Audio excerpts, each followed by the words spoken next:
Welcome back to another episode of Rock Boys Football. The Oklahoma Sooners land one of their most coveted prospects in the 2025 class in five-star tight end Davon Mitchell. And you talk about a difference maker, and I don't mean to use that term lightly. You look at difference makers at that tight end position in college football.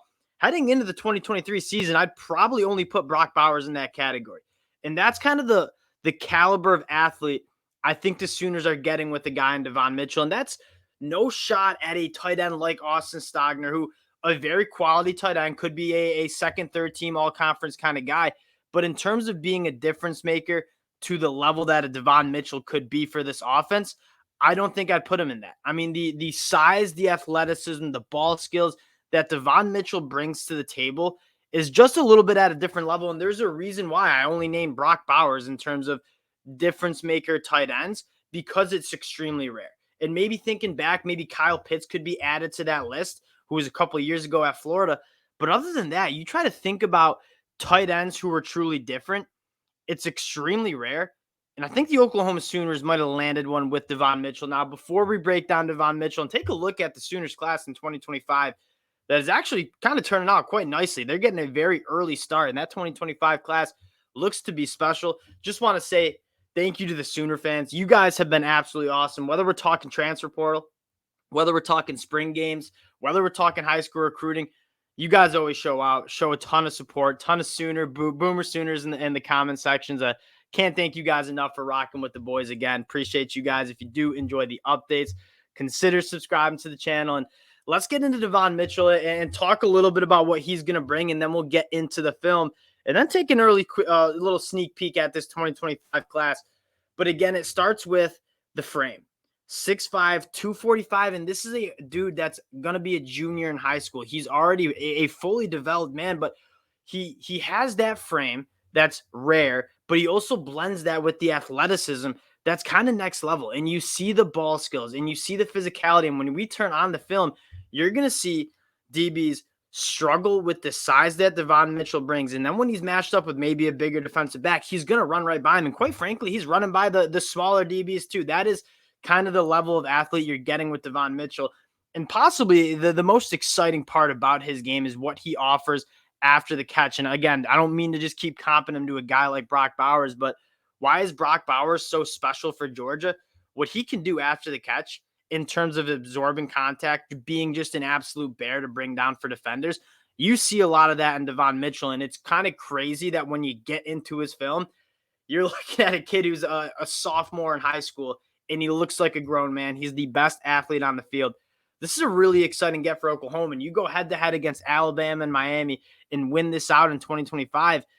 This 2025 class is off to a phenomenal start for Oklahoma, but I want to focus on what Mitchell is going to bring to this offense because, again, this is truly kind of a special caliber of athlete when you blend everything we talked about together, the size, the speed, the athleticism. He can work vertically down the field. I kind of see him just being like an animal across the middle of the field, and I think that's something that in that Jeff Lebby offense is going to be coveted.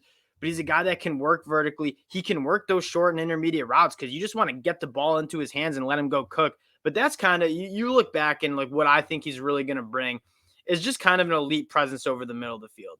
And you see kind of maybe a nickel or linebacker trying to deal with him. It's just that linebacker can't run with the guy in Davon Mitchell. And when that safety comes over to help, he's just not big enough, and the physicality that Davon Mitchell offers, it's just too much.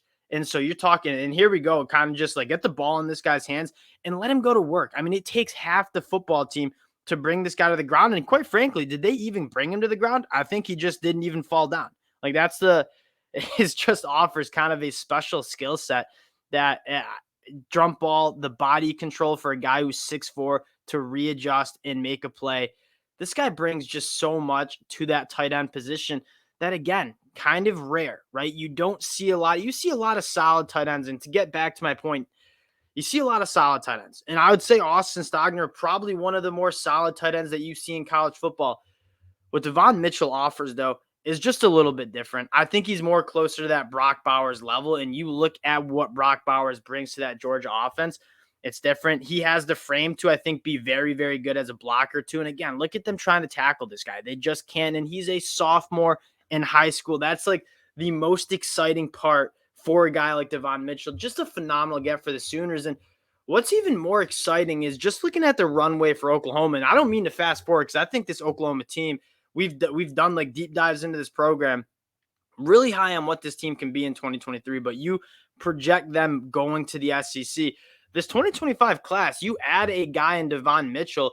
I love it because you take a look at this quarterback room and what it could be. You have Jackson Arnold in the 2023 class, Michael Hawkins in the 2024 class, and Kevin Sperry in the 2025 class. Whoever's playing quarterback come the 2024 season, like you're feeling good about it. Whoever's playing quarterback in the 2025 season, you're feeling good about. And then you take a look at the weapons that are going to be around this quarterback, whoever is starting kind of 2, 3, 4 years down the road.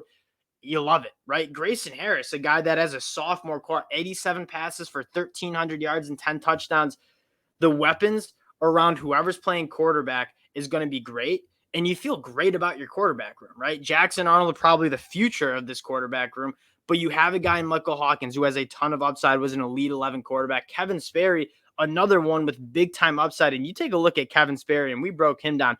Extremely exciting quarterback that I still think has a little bit to add to that frame and kind of grow into that body. But man, Kevin Sperry is exciting. You're going to have great quarterback play. You're going to have a plethora of offensive weapons for the Sooners going into the SEC.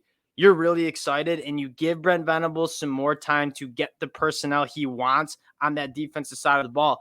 There's not a coach, and you guys know I'm kind of a Brent Venables Kool-Aid drinker. That defense is going to be ready in the SEC. And I think you saw some growing pains in 2023 in terms of getting the personnel in, playing that scheme that Brent Venables wants to play. I think you're going to see meaningful improvement in 2024, meaningful improvement in 2025, and you're looking at a very good defense. I trust Brent Venables to have a phenomenal defense going into the SEC. But now you're looking at this offense side of the ball. The quarterback room looks really, really strong with Arnold Hawkins and Kevin Sperry. You're bringing in some phenomenal pass catchers in Grayson Harris and Davon Mitchell in this 2025 class. If you're a Sooner fan looking at the future of the SEC, and I know the schedule is brutal, I see that. This is a team that's going to be competitive against every single team in the country. And that's what you want. Like, you're never going to have an easy schedule in the SEC. All you can do is worry about having the best team that you have, where every Saturday you have a chance to win a football game. And it's hard to see this Oklahoma team come 2024, come 2025, not have a roster that can go toe-to-toe with the best teams in the SEC. I think Brent Venables is the guy for the job. Yeah, there were some growing pains, but I think you're going to see those growing pains kind of get diminished a little bit in this 2023 season. And if you're a Sooner fan, you got to be thrilled about what you're going to see in the future. Again, wanted to hop on 2025, kid. This is a little bit off, but this represents a massive recruiting win for Brent Venables and the Sooners. Appreciate you guys again checking out the boys, the Oklahoma fans. You guys have shown a ton of love. We appreciate you guys, and we'll talk to y'all later.